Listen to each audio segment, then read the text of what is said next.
Hi everyone, this is robin Sharma और मैं आपके सामने आया हूँ इस सेशन के अंदर जहाँ पर मैं डिस्कशन करूँगा इस साल होने वाले आपके एसएससी एमटीएस एग्ज़ामिनेशन के बारे में।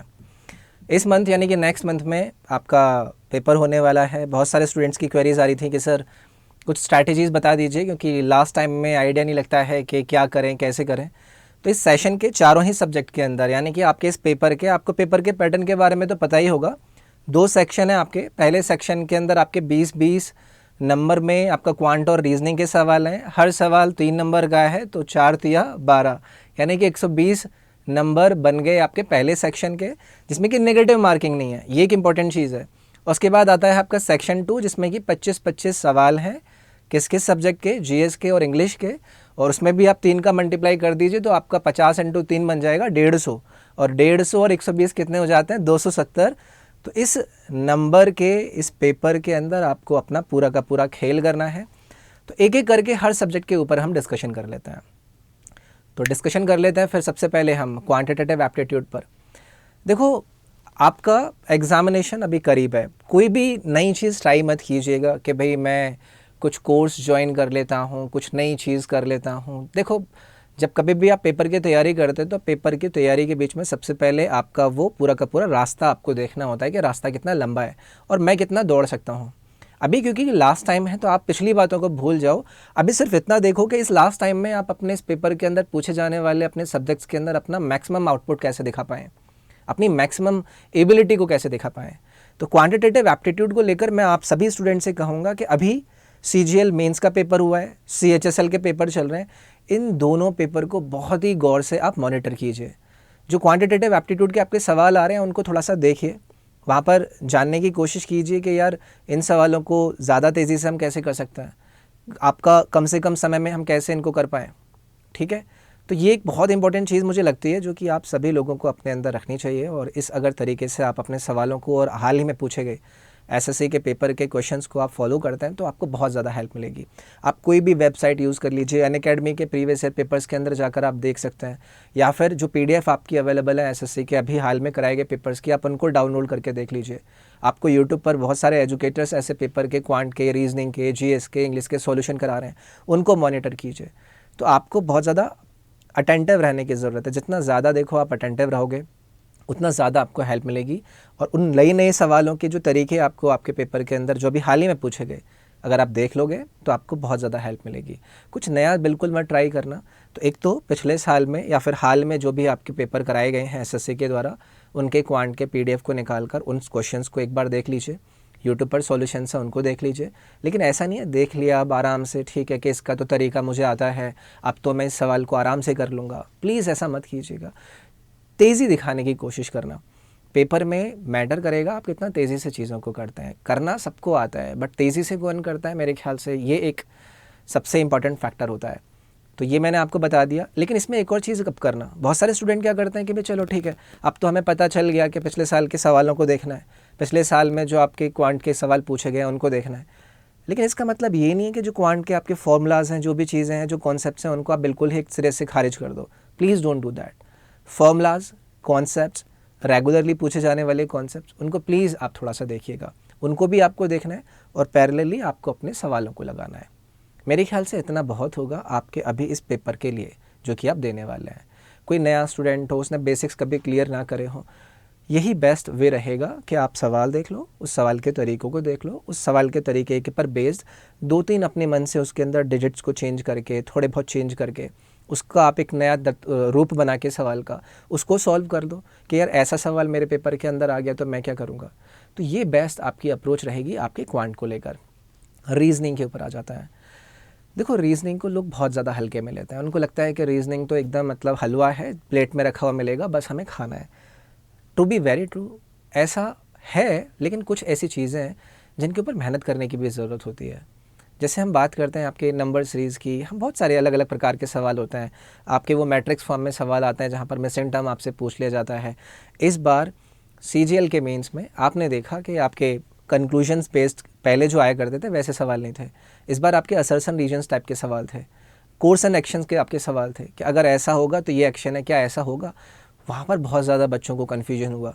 तो ये जो एक्स्ट्रा चीज़ें हैं, कुछ ऐसी नई चीज़ें जो कि स्टूडेंट्स को कंफ्यूज करी हैं, बहुत पहले कंफ्यूज नहीं, जो हाल ही में कंफ्यूज की हैं, उनको देखिए। समझ रहे हो? तो आई थिंक मैं सेम चीज़ कहूँगा रीजनिंग के लिए। वो सवाल, वो पेपर जो कि हाल ही में एसएससी ने कराए, उनको निकालो और उनको सॉल्व करो। सॉल्व करने का मतलब फिर से मैं वही कहूँगा, ये नहीं है कि करके देख लिया, मज़ा आ गया, बढ़िया लग रहा है, बहुत जल्दी हो गया, या फिर मेरे पे तो आ गया करना। उसमें जितना ज़्यादा आप अपने समय को कम करोगे, समय कम यानी कि सवाल को सॉल्व करने में जो समय है उसको कम से कम लगाओगे, उतना ज़्यादा आपको बेनिफिट मिलेगा।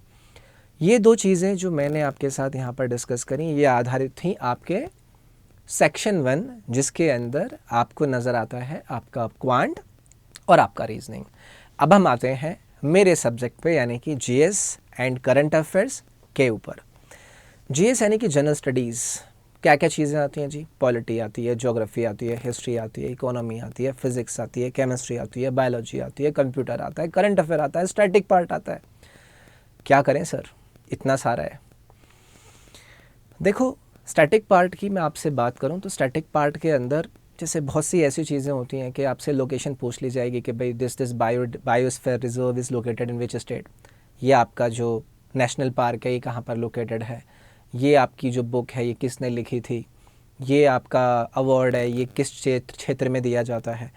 तो ऐसी चीज़ों को आपको अगर देखना है तो मैंने प्लस पर अपने बहुत सारे कोर्सेज़ कराए हैं। अगर वो भी नहीं है तो आप एक काम कर सकते हैं, इन टॉपिक्स को लिख लो कि यार अवार्ड से आता है, आपका बुक्स से आता है, आपका टेम्पल्स से आता है, आपका मॉन्यूमेंट से आता है, भारत के सुपरलेटिव्स पूछे जाते हैं, रिवर सिस्टम पूछी जाती हैं। ऐसे जितने भी टॉपिक हैं, इन टॉपिक को लिखो and just type on the Google आपको सब दिखा देगा। और अगर करंट से इन चीज़ों को जोड़ना है कि हाल ही में दिए गए इंपॉर्टेंट आपके अवार्ड कौन कौन से हैं, recently important awards given in the year of 2023 या फिर 2022, आपको पूरी की पूरी लिस्टिंग दे देगा। वो अपॉइंटमेंट से रिलेटेड पूछ लेगा, आपको बोलेगा, मतलब आपको क्या लिखना है, recently important appointments made by the government of India या फिर रिसेंटली इंपॉर्टेंट अपॉइंटमेंट्स, ऐसी आपको लिस्टिंग्स मिल जाएंगी। उन लिस्टिंग्स को निकाल लीजिए। करंट को लेकर आपको पता है सागर है जी, करंट अफेयर, सागर में आपको डूबना पड़ेगा, कुछ बूंदें आपके हाथ लग जाए तो अच्छा ही है। जो अनअकैडमी के मेरे स्टूडेंट्स हैं, आपको कुछ नहीं करना है, मेरी प्रोफाइल पर जाना है। मैंने 2022 के जनवरी से लेकर अभी फरवरी 2023 तक का पूरा करंट अफेयर करा रखा है, कोर्स वाइज। सिंगल लिंक भी मैंने आप लोगों को प्रोवाइड किया था, तो आप उसको ज्वाइन कर लीजिए, उसको देख लीजिए।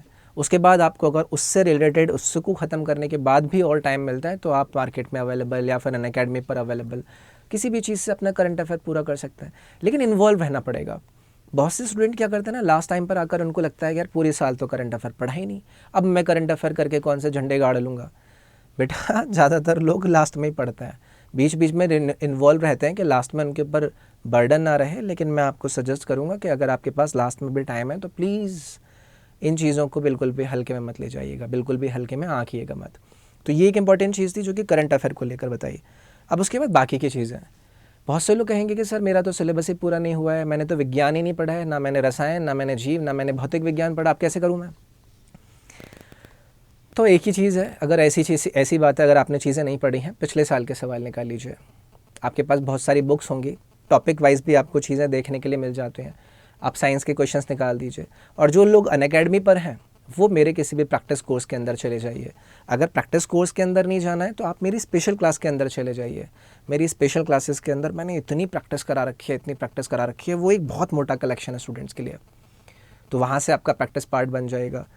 लेकिन एक चीज़ आप याद रखिएगा, लास्ट टाइम में ऐसे मत करना कि अभी 15 दिन 20 दिन 10 दिन बचे हुए हैं तो आपने एकदम छोड़ ही दिया है कि अभी तो पिछले सालों के सवाल देख लो।